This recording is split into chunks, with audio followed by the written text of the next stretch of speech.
Comme l'eau d'un ruisseau, ta présence coule en moi.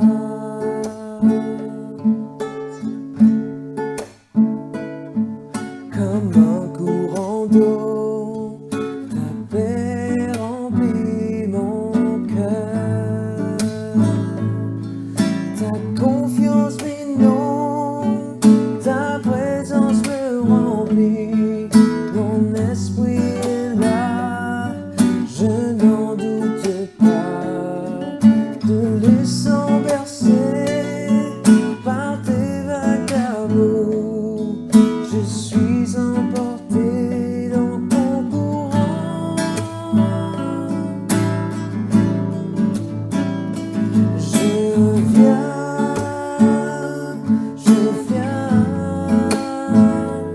vers toi, mon Père. Je viens vers toi, Papa.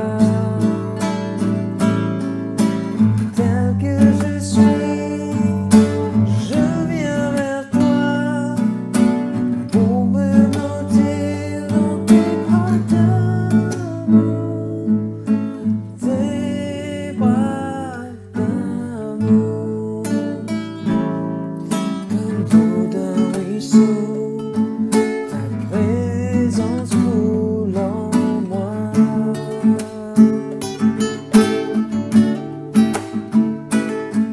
Comme un courant d'eau, ta paix remplit mon cœur. Ta confiance m'inonde, ta présence me remplit. Ton esprit est là, je n'en doute pas. Me laissant bercer par tes vagues d'amour, je suis emporté dans ton courant. Je viens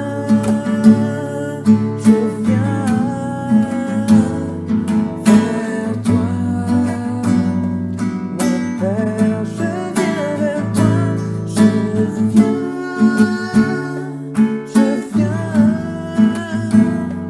vers toi, Papa. Tel que je suis, je viens vers toi pour me blottir dans tes bras d'amour. Je viens vers toi, mon Père. Je viens vers toi, je viens vers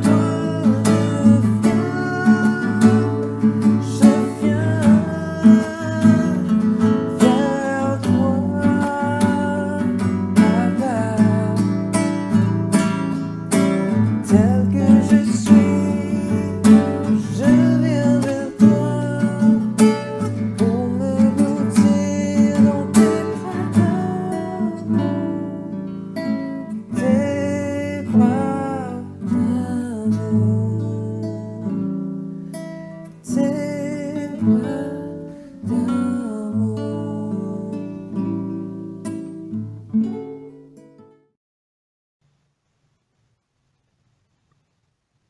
Bonsoir à vous tous, chers fidèles de ce temps de prière du soir diocésaine.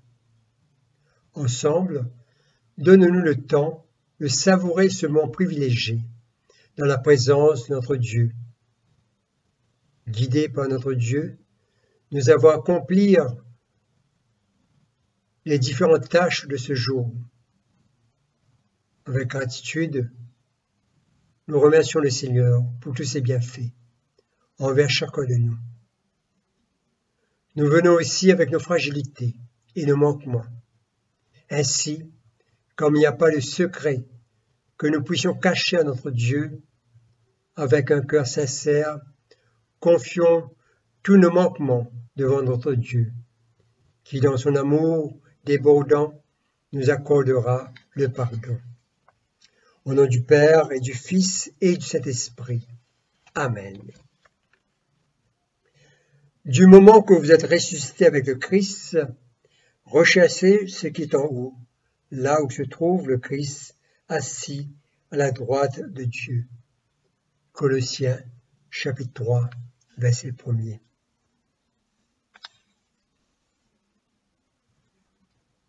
Confessons les péchés que nous avons commis contre notre Dieu et notre prochain. Ensemble, nous disons à la page 14. Dieu de miséricorde, nous confessons que nous avons péché contre toi, en pensée, en parole et en acte, par ce que nous avons fait et ce que nous avons omis de faire. Nous ne t'avons pas aimé de tout notre cœur, nous n'avons pas aimé notre prochain comme nous-mêmes. Nous regrettons sincèrement ces fautes, humblement, nous nous en repentons. Pour l'amour de ton Fils Jésus-Christ, prends pitié de nous et pardonne-nous. Alors ta volonté fera notre joie, et nous pourrons marcher sur tes chemins pour la gloire de ton nom. Amen. Que le Dieu Tout-Puissant vous fasse miséricorde, qu'il vous pardonne vos péchés, par Jésus-Christ notre Seigneur, qu'il vous affermisse en tout bien, et par la puissance de l'Esprit Saint, qu'il vous garde pour la vie éternelle. Amen. Alléluia. Le Christ, notre Seigneur, est monté aux cieux. Venez, adorons-le. Alléluia.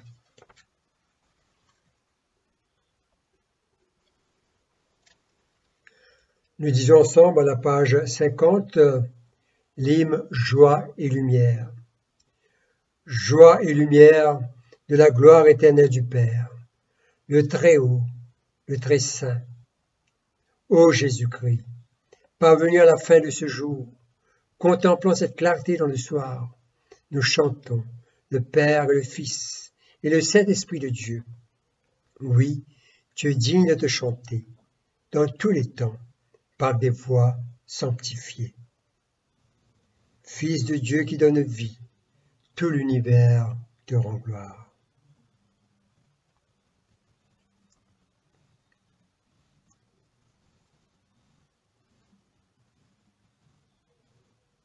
Nous allons maintenant être à l'écoute des lectures proposées pour ce temps de prière. Et méditons sur le psaume 107. Louez l'Éternel car il est bon, car sa miséricorde durera toujours.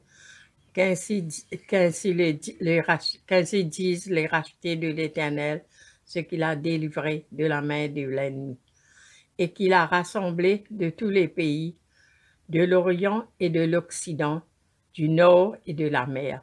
Il errait dans le désert, il marchait dans la solitude, sans trouver une ville où il puisse habiter. Il souffrait de la faim et de la soif. Leur âme était languissante. Dans leur détresse, ils crièrent à l'Éternel et il les délivra de leurs angoisses. Il les conduisit par le droit chemin, puisqu'ils arrivassent dans une ville habitable, qu'ils louent l'Éternel pour sa bonté et pour ses merveilles en faveur des fils de l'homme, car il satisfait l'âme altérée. Il a comblé de bien l'âme affamée, ceux qui avaient pour demeure les ténèbres et l'ombre de la mort, vivaient captifs dans la misère et dans les chaînes, parce qu'ils s'étaient révoltés contre les paroles de Dieu, parce qu'ils avaient méprisé le conseil du Très-Haut. Il humilia leur cœur par la souffrance, ils succombèrent et personne ne les secourut. Dans leur détresse, ils crièrent à l'Éternel et les délivra de leurs angoisses. Il les fit sortir des ténèbres et de l'ombre de la mort. Et il rompit le lien, qu'il loue l'Éternel pour sa bonté et pour ses merveilles en faveur des fils de l'homme. Car il a brisé les portes d'airain, il a rompu les verrous de fer, les insensés par leur conduite coupable et par leur iniquité s'étaient rendus malheureux. Par leur âme, avait en horreur toute nourriture, et ils touchaient aux portes de la mort. Dans leur détresse, ils crièrent à l'Éternel, et il les délivra de leurs angoisses. Il envoya sa parole et les guérit. Il les fit échapper de la fosse, qu'ils louent l'Éternel pour sa bonté et pour ses merveilles en faveur des fils de l'homme, qu'il offre des sacrifices d'action de grâce et qu'il publie ses œuvres avec des cris de joie. Ceux qui étaient descendus sur la mer dans des navires et qui travaillaient sur les grandes eaux,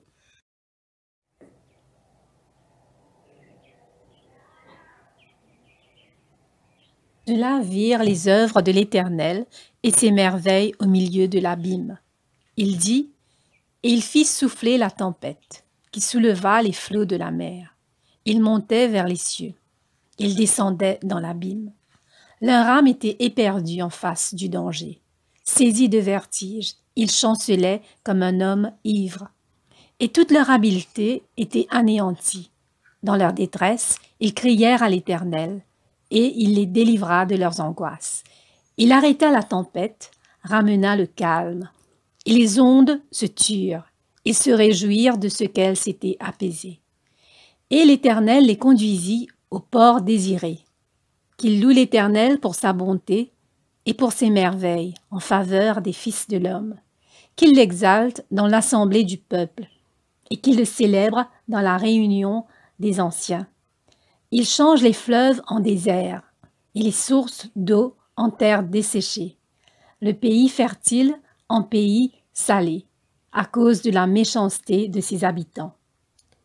Il change le désert en étang et la terre aride en source d'eau, et il établit ceux qui sont affamés. Ils fondent une ville pour l'habiter, ils ensemencent des champs, plantent des vignes, et ils en recueillent les produits. Il les bénit et ils deviennent très nombreux, et il ne diminue point leur bétail. Sont-ils amoindris et humiliés par l'oppression, le malheur et la souffrance?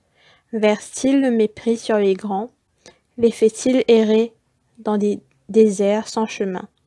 Il relève l'indigent et le délivre de la misère. Il multiplie les familles comme des troupeaux. Les hommes droits le voient et se réjouissent. Mais toute iniquité ferme la bouche. Que celui qui est sage prenne garde à ces choses, et qu'il soit attentif aux bontés de l'Éternel. Gloire soit au Père, au Fils et au Saint-Esprit. Comme il était au commencement, comme il est maintenant et comme il sera éternellement. Amen.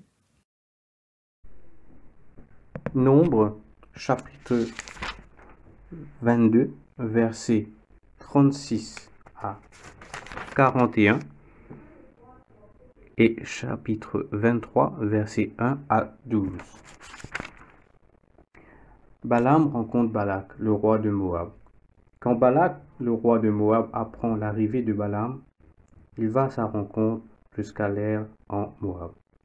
Cette ville se trouve près de la frontière du pays, sur le torrent de l'Arnon. Balak lui demande: quand j'ai envoyé des gens t'appeler la première fois, tu n'es pas venu. Pourquoi donc? Est-ce que tu pensais que je ne pouvais pas te couvrir d'honneur? Balaam répond au roi: eh bien, je suis là. Mais qu'est-ce que je peux faire? Je dirai seulement les paroles que Dieu mettra dans ma bouche. Balaam part avec Balak. Ils vont à la ville de Kiria-Ousoph. Le roi Balak offre des bœufs et des moutons en sacrifice. Il en donne des parts à Balaam et aux chefs qui sont avec lui. Balaam bénit le peuple d'Israël. Le matin suivant, le roi Balak monte avec Balaam à la ville de Bamoth-Baal. Dès là, Balaam voit une partie du peuple d'Israël. Il dit alors à Balak: bâtis ici 7 autels et prépare-moi 7 taureaux et 7 béliers. Balak obéit à Balaam. Puis tous les deux offrent un taureau et un bélier sur chaque autel. Balaam dit à Balak: reste ici, près des sacrifices que tu as offerts. Je vais aller un peu plus loin. Le Seigneur va peut-être venir à ma rencontre. Je te dirai les paroles qu'il me fera connaître. Ensuite, Balaam va sur une colline sans arbre. Là, Dieu vient le trouver. Balaam lui dit, « J'ai fait dresser 7 autels, et j'ai offert un taureau et un bélier sur chacun. » Le Seigneur met alors dans la bouche de Balaam les paroles qu'il doit dire. Puis, il lui demande de retourner près de Balak. Balaam rejoint le roi Balak. Il le trouve debout près des sacrifices avec les chefs de Moab. Alors il prononce ce poème. Balak, le roi de Moab, m'a fait venir des montagnes, de l'est de la Syrie. Il m'a dit, viens, menace les Israélites. Oui, viens, lance des malédictions contre les enfants de Jacob. Mais comment maudire celui que Dieu n'a pas maudit? Comment menacer un peuple que le Seigneur ne menace pas? Je regarde ce peuple de haut des rochers. Je l'observe du sommet des collines. C'est un peuple qui habite à part. Il sait qu'il est différent des autres peuples. Qui peut calculer le total des Israélites? Les gens de la famille de Jacob sont plus nombreux que les grains de poussière. Je souhaite mourir comme ceux qui obéissent à Dieu et finir comme le peuple d'Israël. Le roi Balak dit à Balaam, « Qu'est-ce que tu m'as fait là? Je t'amène ici pour maudire mes ennemis et toi tu les couvres de bénédictions? » Balaam répond, « Quand je parle, est-ce que je ne dois pas dire seulement les paroles que le Seigneur met dans ma bouche? Paroles du Seigneur. » Ici se termine la lecture.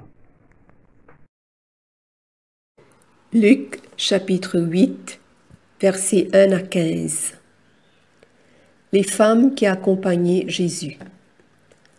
Ensuite, Jésus alla dans les villes et les villages pour y prêcher et annoncer la bonne nouvelle du royaume de Dieu.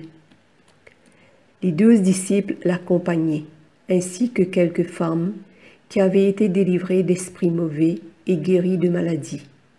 Marie, appelée Marie de Magdala, dont 7 esprits mauvais avaient été chassés. Jeanne, femme de Chuza, un administrateur d'Hérode, Suzanne et plusieurs autres qui utilisaient leurs biens pour aider Jésus et ses disciples. La parabole du semeur.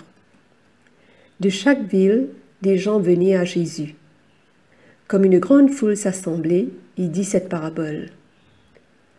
Un homme s'en alla dans son champ pour semer du grain. Tandis qu'il lançait la semence, une partie des grains tomba le long du chemin. On marcha dessus et les oiseaux les mangèrent. Une autre partie tomba sur un sol pierreux. Dès que les plantes poussèrent, elles se desséchèrent parce qu'elles manquaient d'humidité. Une autre partie tomba parmi des plantes épineuses, qui poussèrent en même temps que les bonnes plantes et les étouffèrent. Mais une autre partie tomba dans la bonne terre. Les plantes poussèrent et produisirent des épis. Chacun portait 100 grains. Et Jésus ajouta, « Écoutez bien, si vous avez des oreilles pour entendre. » Pourquoi Jésus utilise des paraboles? Les disciples de Jésus lui demandèrent ce que signifiait cette parabole. Il leur répondit, « Vous avez reçu, vous, la connaissance des secrets du royaume de Dieu. Mais aux autres gens, ils sont présentés sous forme de paraboles, et ainsi, ils peuvent regarder mais sans voir. Ils peuvent entendre mais sans comprendre. » Jésus explique la parabole du semeur. Voici ce que signifie cette parabole. La semence, c'est la parole de Dieu. Certains sont comme le bord du chemin où tombe le grain. Ils entendent, Mais le diable arrive et arrache la parole de leur cœur pour les empêcher de croire et d'être sauvés. D'autres sont comme un sol pierreux. Ils entendent la parole et la reçoivent avec joie, mais ils ne la laissent pas s'enraciner. Ils ne croient qu'un instant et ils abandonnent la foi au moment où survient l'épreuve. La semence qui tombe parmi les plantes épineuses représente ceux qui entendent, mais ils se laissent étouffer en chemin par les préoccupations, la richesse et les plaisirs de la vie, et ils ne donnent pas de fruits mûrs.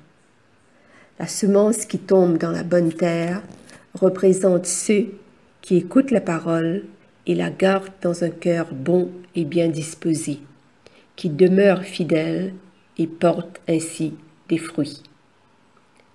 Parole du Seigneur. La parabole du semeur nous est si familière.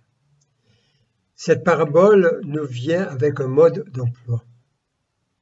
Notre Seigneur Jésus nous donne une explication limpide et directe, disponible, disposée et produire des fruits. Aux temps anciens, il semblerait qu'on semait avant de labourer. Ainsi, on ne s'occupait pas de regarder où les semences tombaient, car en labourant, la terre les recouvrait. Il y avait toujours des semences qui restaient au bord des chemins, dans les endroits pierreux et dans les ronces. La parabole nous montre un fait d'une grande importance.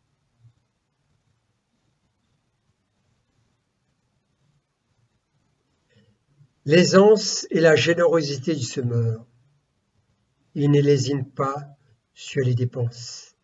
Il sema de la bonne semence à tout vent. C'est sûr, comme semeur, il sait reconnaître une terre parfaite pour recevoir la semence. Mais son amour ne se limite pas à la terre parfaite seulement, car il veut que l'ensemble de sa terre puisse produire. Notre semeur ne fait pas l'économie de son amour. Il connaît les réalités de la diversité de la terre. Peut-être la bonne terre était rare, et s'il cherchait une terre parfaite, il n'en trouvera pas. Il devrait garder dans son grenier sa semence. En d'autres termes, sa semence sera inutilisée et perdue. Aux yeux du semeur, toute terre a besoin de recevoir la bonne semence. Et le risque de perdre une partie de sa semence était réel. Mais il voit beaucoup plus large. Il sema largement avec la ferme espérance que le temps viendra où les espaces rocailleuses, épineuses, seront capables de recevoir la bonne semence et de porter des fruits. Cette attitude du semeur devrait nous réjouir. Avant de semer, il ne regarde pas la qualité de la terre. Il sema parce qu'il a confiance en la qualité de sa semence. Le semeur contemple non la qualité du terrain, mais sa capacité de transformation. Il sait que sa semence, comme sa parole, ne tombera pas en terre sans porter de fruits. Comme nous dit dans Ésaïe, chapitre 55, verset 11. Aujourd'hui, comme chrétiens, nous mettons tellement l'emphase sur le besoin d'être un terrain fertile que nous oublions que les terrains rocailleux et épineux sont toujours présents. et bien des fois au cœur même de notre joli petit terrain fertile. La tentation de choisir les bonnes terres, de choisir les meilleurs candidats, la meilleure des semences, née d'une manque de considération de l'amour de Dieu et de l'œuvre de Dieu. Cette parabole décrit la fragilité et la multitude de différenciations des cœurs sans porter un jugement.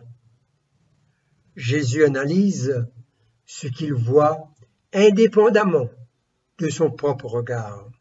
Jésus sème là où nous n'aurions pas semé.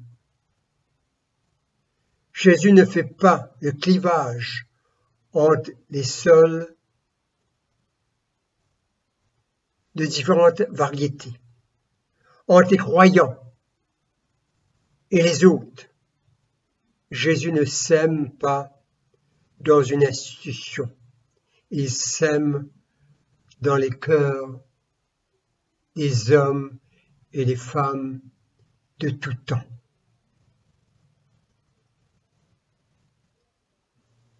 Jésus, comme semeur de la bonne nouvelle, n'a jamais étouffé les braises parfois enfournies profondément sous le cendre et qui ne demandaient qu'à être ravivées. L'agir du semeur doit nous revivifier tant qu'il laisse à la terre de nos cœurs du temps pour qu'il y creuse tout autour, y mette du fumier pour nous éviter d'être des cœurs infertiles. Si la parole est brûlée, ce n'est pas par la chaleur, mais par faute de racines. Si la parole est étouffée, ce n'est pas par les ronces, mais la faute de ceux qui les ont laissés pousser en liberté. C'est pour cela notre Seigneur parle du monde. Je m'excuse. C'est pour cela que notre Seigneur parle non du monde, mais du souci du monde. Non de la richesse, mais de la séduction de la richesse. Ne cherchons pas des excuses ou des boucs émissaires, mais regardez la corruption de notre conscience, les limites de nos murs. Si notre Seigneur Jésus met l'écoute pour la parole au premier rang, avant toute autre condition, c'est quelle est la condition nécessaire. Comment croire sans d'abord l'entendre? Romains chapitre 10, verset 14. La semence et de même la terre dans sa diversité sont bonnes. Dieu a semé de la bonne semence en nous tous, les justes et les injustes. La bonté de Dieu pour l'homme est immense, puisque loin d'exiger une même mesure de vertu, il accueille les premiers, ne repousse pas les seconds, et donne une place au troisième, et même à la 11e heure, il crée de l'espace pour eux. Même encore à la dernière minute, le brigand repenti reçoit la grâce d'être admis au paradis. Soyons attentifs à la parole. Laissez pousser profondément nos racines et débarrassons-nous de tous les soucis du monde qui nous étouffe. Amen.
Ensemble, nous allons dire le Magnificat à la page 51.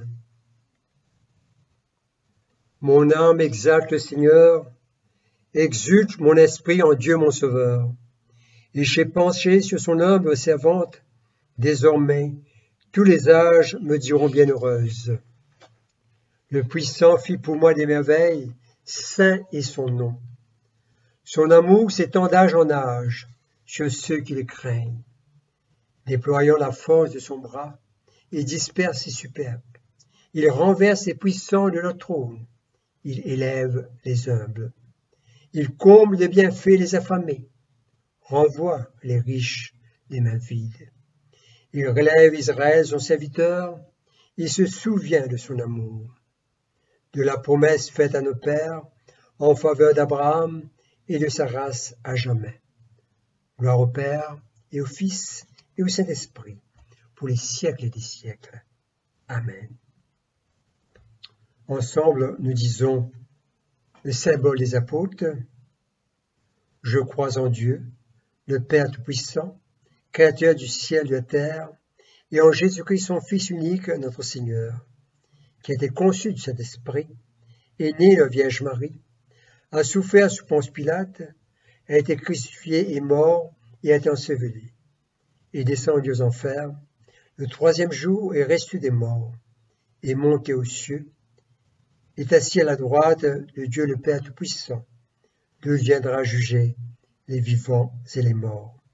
Je crois en l'Esprit Saint, à la Sainte Église catholique, à la communion des saints, à la rémission de la chair, à la vie éternelle.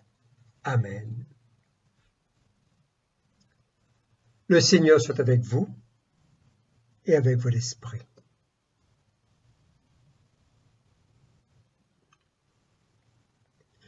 Ensemble, nous disons la prière que notre Seigneur Jésus nous a enseignée. Notre Père, qui es aux cieux, que ton nom soit sanctifié, que ton règne vienne, que ta volonté soit faite sur la terre comme au ciel. Donne-nous aujourd'hui notre pain de ce jour. Pardonne-nous nos offenses, comme nous pardonnons aussi à ceux qui nous ont offensés. Et ne nous soumets pas à la tentation, mais délivre-nous du mal. Car c'est à toi qu'appartiennent le règne, la puissance et la gloire, pour les siècles des siècles. Amen.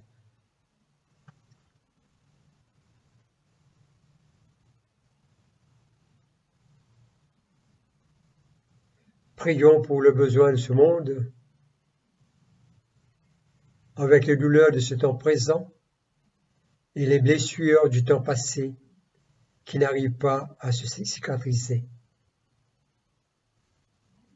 Après chaque intention de prière, nous allons dire dans ta tendresse, Seigneur, écoute et prends pitié. Dans ta tendresse, Seigneur, écoute et prends pitié. Pour ton Église répandue à travers le monde, pour la communion anglicane avec l'archevêque de Canterbury, Justin Welby, et ses collaborateurs. Notre province avec James, notre archevêque, et tous les évêques de nos différents diocèses, en particulier pour Sténio, notre évêque, et les membres de son clergé. Fortifie-nous, Seigneur, dans toutes nos actions, dans nos différents rôles, comme ministre de ton Église, comme membre d'une famille et membre de la société civile, et comme simples individus, pour que nous devenions des instruments efficaces pour ta gloire. Prions le Seigneur. Dans ta tendresse, Seigneur, écoute et prends pitié. En ce temps de pandémie, nous te prions pour les agents de santé de première ligne. Nous te remercions pour leurs appels professionnels à nous servir. Garde-les, Seigneur, en sécurité et en bonne santé. Garde leurs familles en sécurité et pourvois à leurs besoins. Prions le Seigneur. Dans ta tendresse, Seigneur, écoute et prends pitié. Pour nos décideurs politiques et économiques, que malgré les divergences d'opinion, ils puissent se donner le temps d'unir leurs forces pour combattre cette pandémie, tant au niveau de contenir la propagation de l'épidémie et de même d'amortir la lourdeur de ses conséquences. Prions le Seigneur. Dans ta tendresse, Seigneur, écoute et prends pitié. Pour la communauté scientifique, chargée de mener à bien la compréhension de la maladie et de communiquer sa gravité, donne-leur, Seigneur, la sagesse et une voix persuasive. Pour les médias qui sont engagés à fournir des informations à jour, aide-les, Seigneur, à communiquer avec le sérieux approprié sans provoquer de panique. Prions le Seigneur. Dans ta tendresse, Seigneur, écoute et prends pitié. Pour les travailleurs des diverses industries confrontés à des licenciements et à des difficultés financières, garde-les, Seigneur, de la panique. Pour les chefs d'entreprise qui prennent des décisions difficiles qui affectent la vie de leurs employés, donne à ces femmes et à ces hommes, Seigneur, la sagesse d'une bonne administration qui placera l'être humain en premier lieu. Prions le Seigneur. Dans ta tendresse, Seigneur, écoute et prends pitié. Pour les familles avec des jeunes enfants à la maison, dans un avenir imprévisible, aide les mères et les pères, Seigneur, à s'associer de manière créative pour les soins et l'épanouissement de leurs enfants. Prions le Seigneur.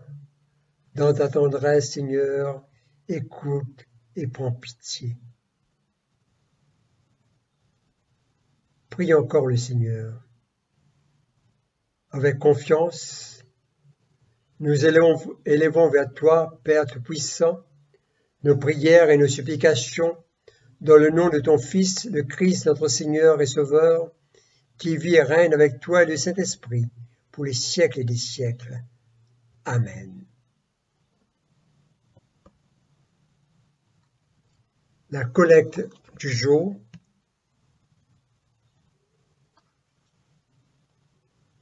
Dieu Tout-Puissant, puisque nous croyons que ton Fils unique, Jésus-Christ, notre Seigneur, est monté au ciel, accorde-nous d'élever nos cœurs vers la demeure de ceux avec lui et d'y vivre toujours. Lui qui vit et règne avec toi et le Saint-Esprit, un seul Dieu, dans les siècles des siècles. Amen.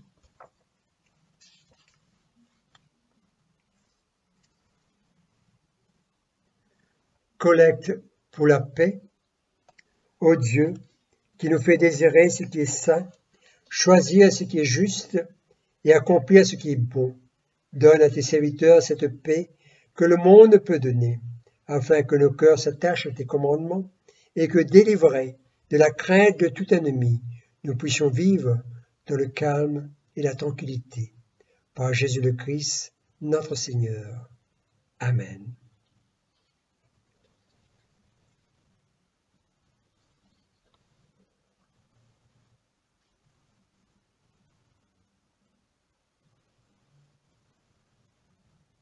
Collecte pour demander la protection divine.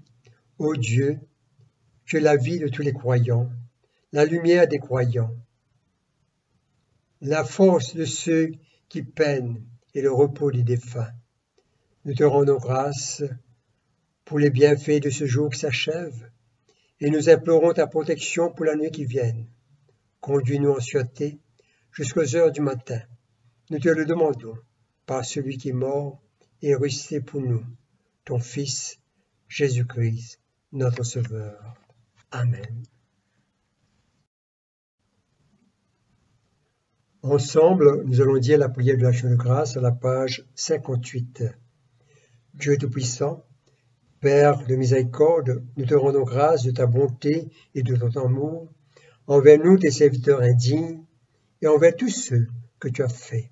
Nous te bénissons parce que tu nous as créés, tu nous protèges et tu nous combles des bienfaits de cette vie. Mais surtout, parce que dans ton amour inépuisable, tu as racheté le monde par ton Fils Jésus-Christ.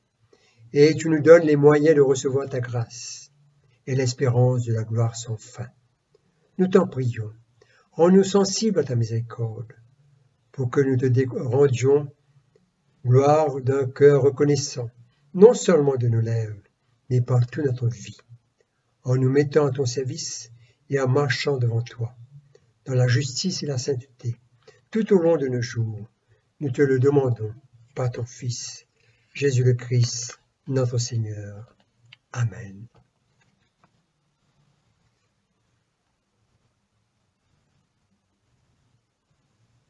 La grâce de Jésus-Christ notre Seigneur, l'amour de Dieu le Père et la communion de l'Esprit Saint soient toujours avec vous. Amen. Au nom du Père et du Fils et du Saint-Esprit. Amen.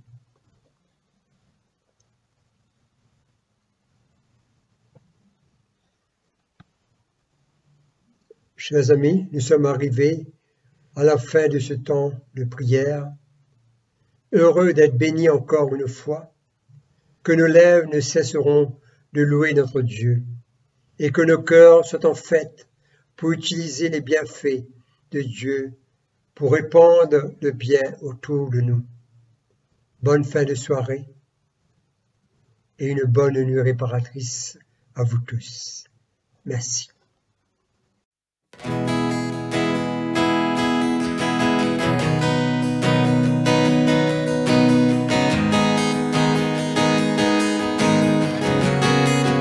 Come on, let's sing together. Everyone needs compassion, a love that's never failing. Let mercy fall on me.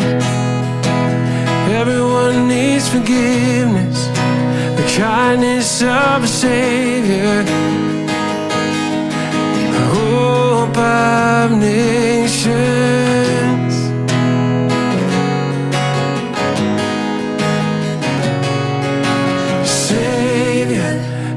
Can move the mountains.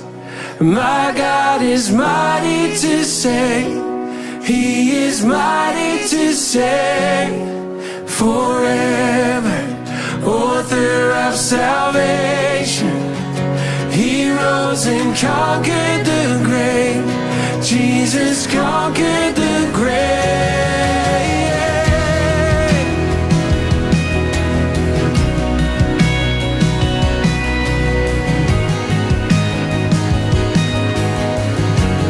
Take me as you find me. Take me as you find me. All my fears and failures. Feel my life again. Give my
decided to sing forever, author of salvation.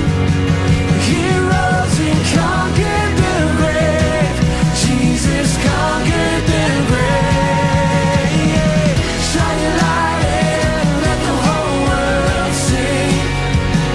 Sing it for the glory of the risen King. Jesus, shine your light and let the whole world sing. Sing it for the glory of the risen King. Shine your light and let the whole world sing.